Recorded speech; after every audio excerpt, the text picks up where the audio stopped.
Tensions flaring up in the Pacific. China has condemned the U.S. after another of its warships sailed through the sensitive Taiwan Strait. A U.S. Navy destroyer lit up its transponder in the ocean between China and Taiwan, making sure the world, and Beijing, knew exactly where it was. Minutes later, Chinese fighter jets screamed into the air, not with the heavy cruise missiles built to sink warships, but with air-to-air weapons meant to dominate the skies. What followed was a nerve-rattling display, low-altitude passes, electronic warfare, and a sonic boom that shook the crew to its core. So why did China stage this dangerous show, and how did the U.S. choose to answer? U.S. warship storms through Taiwan Strait. On the morning of April 23, 2025, a gray warship with sharp lines and radar panels glowing faintly under the early sun eased into the Taiwan Strait, a 100-mile strait in the Pacific Ocean, lying between the coast of China's Fujian province and the island of Taiwan. This wasn't just any ship, it was the guided missile destroyer USS William P. Lawrence, hull number DG-110. And from the moment it appeared, everyone knew it wasn't sneaking around. Its transponder was switched on, pinging a constant electronic "I'm here" for anyone with a phone or laptop to see on public ship tracking maps. That ping was less about avoiding collisions and more about making a statement. Washington wanted no doubt about its presence, least of all in Beijing. And the choice of date wasn't random. April 23rd is China's Navy Day. It's the birthday of the People's Liberation Army Navy, a day marked by patriotic videos on state television, front-page headlines, and glossy documentaries that showcase new ships rolling down launch ramps and submarines gliding silently underwater. To sail a U.S. destroyer straight through the Taiwan Strait on that very morning was like crashing someone else's birthday celebration. Within hours, the Chinese military's Eastern Theater Command called the move public hyping and even named the ship outright, showing just how fast the gesture got under their skin. Legally, Washington's position is simple. The United States argues that the Taiwan Strait contains a natural international corridor outside of any country's 12-mile territorial sea. In plain words, ships and aircraft have the right to pass through. That's why every U.S. statement on these transits sounds nearly identical. They always say, the ship transited through a corridor in the strait that is beyond the territorial sea of any coastal state. It's a carefully rehearsed line, and they repeat it so often that reporters can recite it by memory. Beijing rejects that completely, refusing to accept the term international waters. To them, every passage is a provocation, no matter how routine. The result is a steady rhythm. Almost every month, a U.S. destroyer or cruiser makes the transit. Beijing issues a stern warning that it monitored and shadowed the ship, and Washington replies that the trip was routine. It's a back and forth that has become as predictable as the tides. The ship itself wasn't chosen at random either. The William P. Lawrence is named after Vice Admiral Bill Lawrence, a decorated naval aviator who was shot down over North Vietnam and spent nearly 6 years as a prisoner of war in Hanoi. After his release, he became superintendent of the U.S. Naval Academy and later commander of the entire U.S. Third Fleet. His name carries weight in Navy circles. The destroyer that bears it is an Arleigh Burke Flight 2A, one of the most modern and heavily armed surface combatants afloat. With its Aegis combat system, 2 helicopter landing spots, and vertical launch cells filled with missiles, it looks like a blade at sea. But most days it functions more like a floating sensor network, silently tracking contacts and recording signatures long before any hostile aircraft or ship comes close. China wasted no time replying. From the Fujian coast, across the narrow strait, fighters lifted off their runways. The bases aren't usually named in official releases, but geography makes it obvious. Airfields like Longtian and Huyan are only about 105 to 120 miles from Taipei. Satellite imagery in recent years has shown those fields being steadily hardened. Extra shelters for fighters, longer taxiways, freshly paved runways, all built with one goal: get planes in the air fast. From those strips, J-16 fighters can be over the strait in minutes. And on this morning, they were. Here's the part that made people sit up and pay attention. The Chinese jets weren't armed with anti-ship weapons. Instead, they carried only air-to-air missiles, the short-range PL-10 and the long-reach PL-15. That choice spoke volumes. It wasn't about threatening to sink the destroyer with a barrage of sea-skimming cruise missiles. It was about owning the airspace above it, about telling the American ship, "We decide who flies safely here." in a strait already buzzing with American and Allied aircraft, including P-8 Alpha patrol planes, high-flying reconnaissance jets, and even the occasional unmanned spy drone. An air-to-air loadout was the perfect way for China to flex dominance without escalating into a direct naval confrontation. The PL-15 is the scariest arrow in that quiver. It is China's most feared long-range air-to-air missile. Imagine a weapon that can strike from more than 150 miles away at speeds 5 times the speed of sound. Its dual-pulse motor keeps it powered from launch all the way to impact. Mid-flight, it can take guidance updates from the launching jet, and in the final seconds, it switches to its own radar. For the pilot on the receiving end, there may be no warning at all until the missile seeker locks on. The PL-10 is a different animal, designed for dogfights up close. Its imaging infrared seeker is like a tiny camera that spots heat and shape. Coupled with a helmet-mounted sight, a pilot can literally look at an enemy jet, press the button, and the missile will snap off the rail and twist sharply to chase it. Its thrust-vectoring nozzle lets it perform sharp, acrobatic turns that older missiles could never manage. For the pilot carrying it, the PL-10 is a guarantee of confidence in close-range duels. The fighter itself, the J-16, is a heavyweight built on the bones of the Russian flanker, but reimagined with Chinese electronics, radar, and engines. It is a 2-seat, twin-engine multi-role fighter with an active electronically scanned array radar, helmet displays, and data links that pair perfectly with long-range missiles. Its cousin, the J-16D, is designed for electronic warfare, carrying thick jamming pods on its wingtips.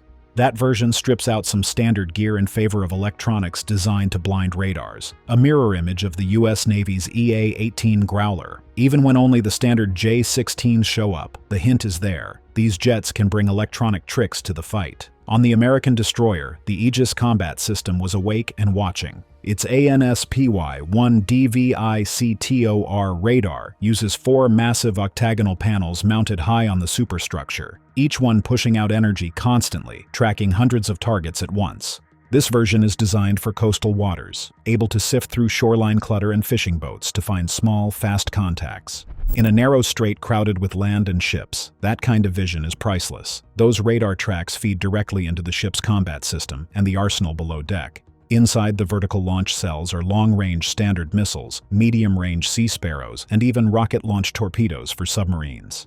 The destroyer also carries a 5-inch gun and the Phalanx close-in weapon system, a 20mm Gatling gun with its own radar and camera. Phalanx is like a last-ditch goalie, spitting thousands of rounds a minute to swat down incoming threats. But this day wasn't about missiles or guns. It was about who could see, who could jam, and who could shape the story without firing a shot. The J-16 wasn't blind either. Its AESA radar could scan without broadcasting a wide sweeping beam. Its infrared sensors could see hot engines against a cool background. Its electronic gear could sniff out emissions from the destroyer and nearby aircraft. And if a J-16D was flying among them, jamming pods could muddy the destroyer's radar picture without a single weapon fired. This was a duel of presence and perception, not firepower. At 7:11 in the morning, one Chinese jet pulled high, flipped upside down, and dove sharply, leveling out just a few hundred feet above the waves, nose pointed at the destroyer. It wasn't an attack. It was a demonstration. Look how fast we can angle toward you. Another jet slid wide to create a bracket. One aircraft forward, another off the side. That forced the destroyer's radar operators to split their attention. It was formation chess, old-school tactics meant to stretch the other side's awareness. Then the encounter escalated when a Chinese warship appeared. It was a Type 052D destroyer, sometimes called Chinese Aegis. With its 4-panel phased array radar and 64 vertical launch cells, it carries weapons ranging from long-range air defense missiles to YJ-18 anti-ship cruise missiles. Just its presence added pressure. No missiles needed to launch. Its radar panels staring across the water were enough to deepen the tension. 2 more pairs of J-16s arrived overhead. The scene was no longer about one destroyer and a few jets. It was a stage, carefully set. Up to this point, everything had been about posture. Then the Chinese pilots changed the game by moving closer, faster, and far more aggressively. Chinese pilots push US Navy to the edge. One jet came in so low that the ocean itself peeled back under its wings. Spray lifted in its wake as it screamed past at barely 120 feet above the water, no more than 200 feet off the destroyer's side. The pass was over in a blink, a straight-line dare meant to jolt every eye on deck. Before the crew could breathe, another jet knifed in from the opposite side, just as fast, just as close. Now the ship's watch teams had to split their focus, tracking both threats at once. And then came the hammer blow, a supersonic run overhead at roughly 1,000 feet. You don't need to see a pass like that to feel it. When a jet rips past the sound barrier, the shockwave slams into everything.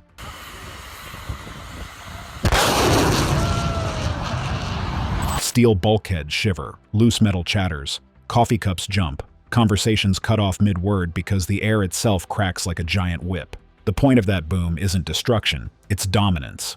And all of this happens at a speed that leaves no room for second chances. At 500 knots, a jet covers a nautical mile in 7 seconds. A low pass at 200 feet off the beam is over in less time than it takes an operator to glance from one screen to another.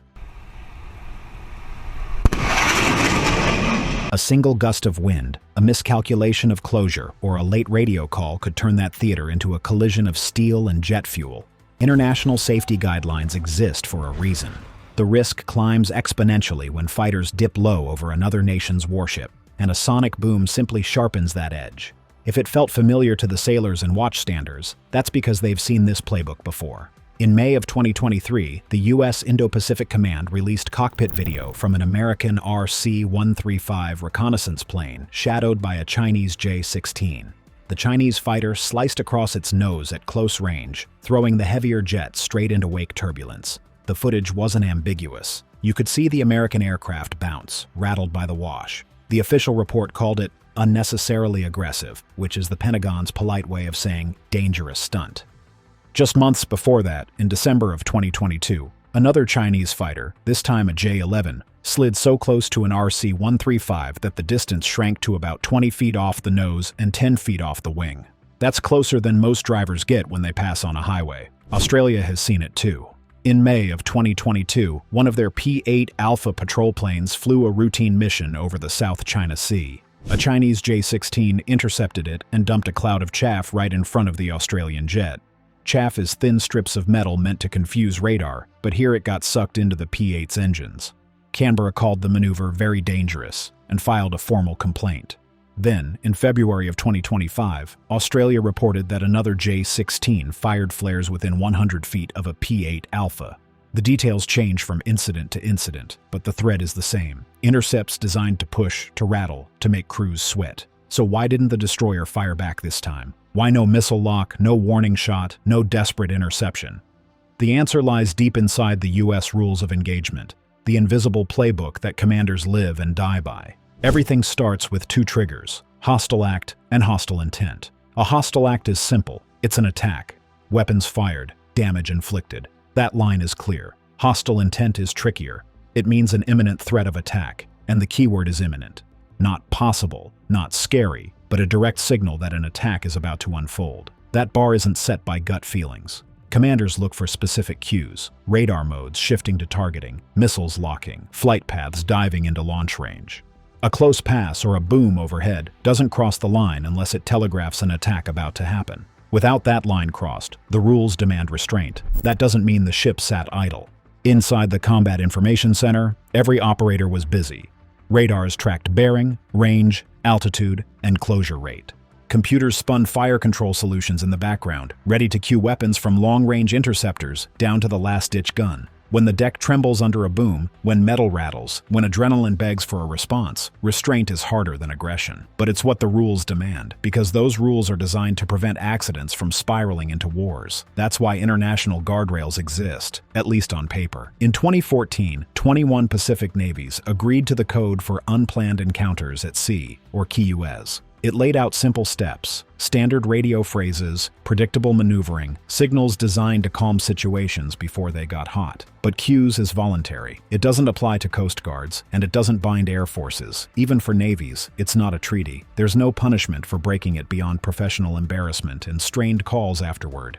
In 2015, the US and China added an air annex to a memorandum on safe behavior, meant to stop risky close passes in the sky.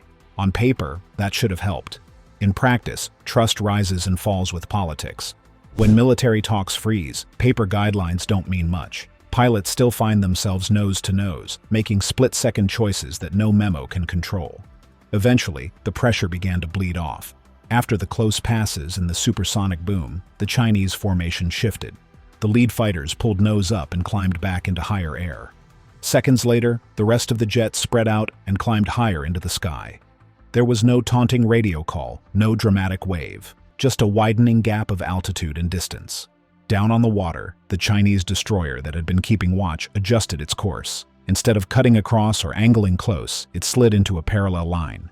Same direction, a few thousand yards offset. The visual language of navies is simple. Parallel means presence, not attack. It was a truce in body language, if not in words. So what message did Beijing mean to send? The answer is plain. We can surround your warship and control the sky above it. We don't need to fire anti-ship missiles to prove it. We can do it with fighters set for air dominance, with low passes and sonic cracks, and we can choose when to leave, showing discipline as well as dominance. From Washington's perspective, the message was equally clear. The ship stayed steady. Course unchanged. Pace unchanged. Response steady. The official language repeats like a mantra. U.S. forces fly, sail, and operate wherever international law allows. Translated, it means they won't be bullied off a line. Not by a low pass, not by a sonic boom. But the risk everyone knows is that routine close passes increase the odds of accidents.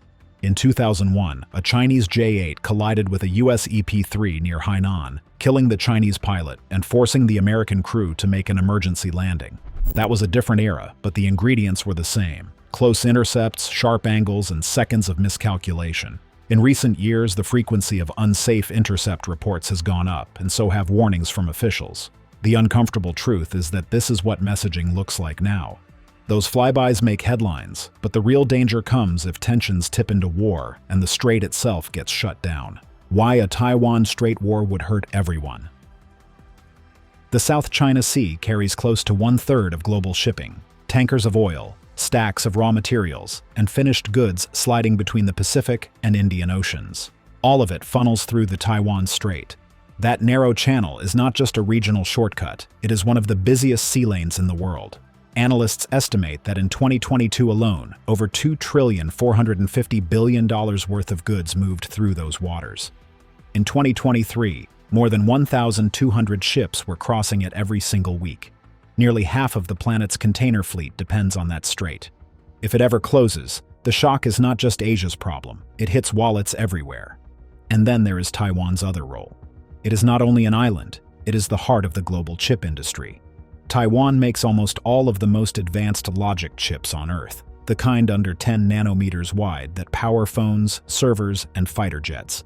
Roughly 90% of that production is there, with South Korea covering most of the rest. If those factories go dark, even for a short time, assembly lines from Detroit to Frankfurt would grind. Cars, smartphones, cloud computers, all of it slows down. Economists call Taiwan a single point of failure for the modern economy, and they are not exaggerating. That is why even a crisis short of war costs real money. The moment tensions spike, insurance companies raise their rates, underwriters cut back coverage, and captains look for longer routes. We already saw this play out in the Red Sea when risk premiums exploded. The same thing is happening around Taiwan. And here is the kicker. Prices climb even if not a single shot is fired. But if the shooting does start, it will be disastrous. For decades, China has poured money into long-range weapons meant to keep American forces far away. One of those, the DF-26, can reach more than 2,500 miles. It has an anti-ship version tested in 2020. The idea is simple.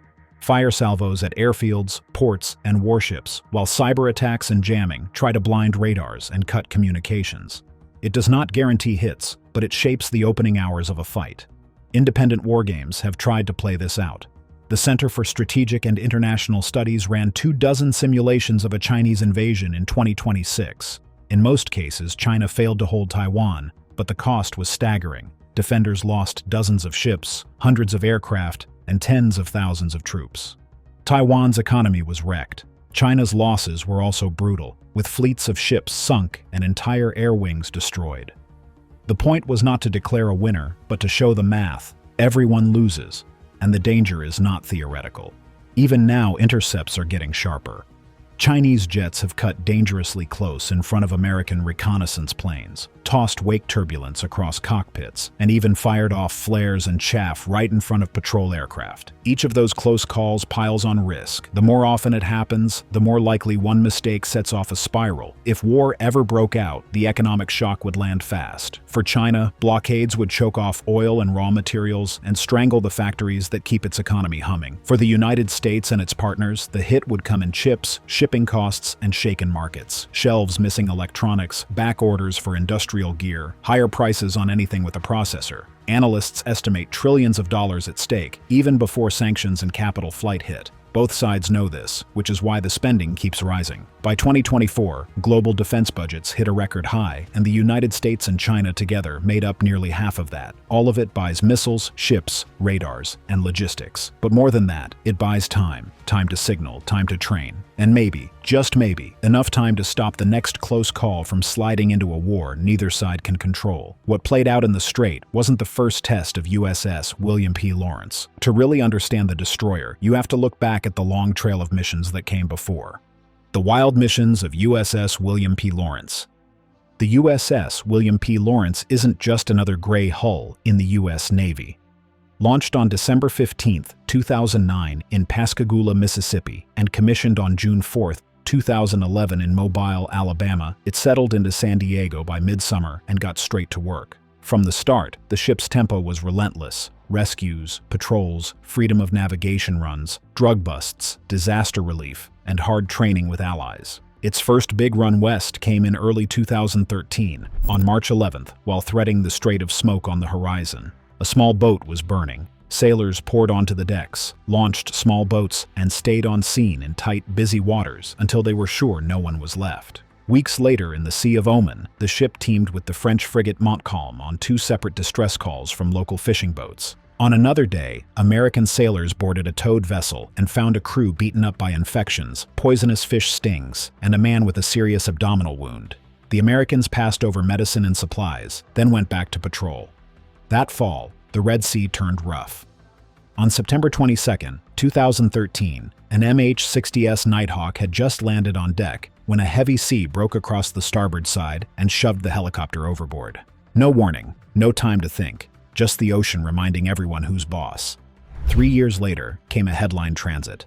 On May 10, 2016, the ship passed within 12 nautical miles of Fiery Cross Reef in the South China Sea. By law, that counted as innocent passage, a public way to say those waters are open to everyone. The context made it sharp. Fiery Cross had grown from reef to airbase, with a long runway, hardened shelters, and big radars. Radio warnings followed, but the Lawrence held its line. By mid-year, it shifted home port to Hawaii and widened its reach across the Pacific. In the summer of 2018, it joined RIMPAC off Hawaii. For weeks, the crew maneuvered with ships from Chile, France, the Philippines, and more. The spring of 2019 pushed that teamwork further. Early May, the Lawrence sailed across the South China Sea with India's INS Kolkata and INS Shakti, Japan's JS Izumo and JS Murasami, and the Philippine ship BRP Andres Bonifacio. They drilled, swapped crew by helicopter, even hosted a leader huddle on Izumo. Days later, on May 18th, the Lawrence and the Japanese ships pushed through the Strait of Malacca together, a tight waterway jammed with merchant traffic, showing precision under pressure. That same spring, the French carrier Charles de Gaulle swung through, and the group ran joint exercises again. By 2020, the mission set flipped. Under U.S. Southern Command, the ship worked the Caribbean and Eastern Pacific with a Coast Guard team, seizing nearly 6,500 pounds of cocaine worth well over $200 million. Then came a legal line check on September 30th, a freedom of navigation operation in the Caribbean to challenge excessive maritime claims near Venezuela. Weeks later, the ship was off Honduras after Hurricanes Eta and Iota, acting as a floating base for relief flights. It hauled more than 25,000 pounds of food, water, and gear ashore, carried out rescues, and supported medical evacuations. In between, it fit in sharp training, passing exercises with Brazil's training ship Brazil and air defense work with Colombian Air Force KFIRs, which dive fast and loud enough to rattle your ribs. In 2022, the ship returned to Hawaii for RIMPAC, this time weaving unmanned surface vessels into real tasks. A New Zealand officer ran a piece of the fight from a U.S. cruiser, so American sailors were taking cues from a foreign commander, while robotic craft poured in data. A month later came Pacific Dragon 2022, a missile defense tracking exercise with Australia, Canada, Japan, South Korea, and U.S. units. The point was straightforward. Could everyone track the same missile the same way at the same time? By mid-2024, the destroyer was back at RIMPAC. During the live fire phase, 2 retired amphibious ships were sunk off Kauai in 15,000 feet of water. Even though Lawrence wasn't the one firing, its role in feeding target tracks, screening, and guarding supply lines was essential. Then came one of its longest hauls. From late 2024 into the summer of 2025, it logged more than 52,000 miles, 18 refuelings at sea, over 700 helicopter hours, and port calls across 8 cities in 5 countries. It drilled with partners in exercises like Pacific Griffin, Pacific Stellar, and counter-special operations training alongside France, Japan, South Korea, Singapore, and Malaysia. Those earlier trials shaped a ship ready for anything, and that readiness was put to the ultimate test when Chinese aircraft challenged it in the Strait. Thanks for watching. Now check out the videos popping up on screen for more unbelievable stories.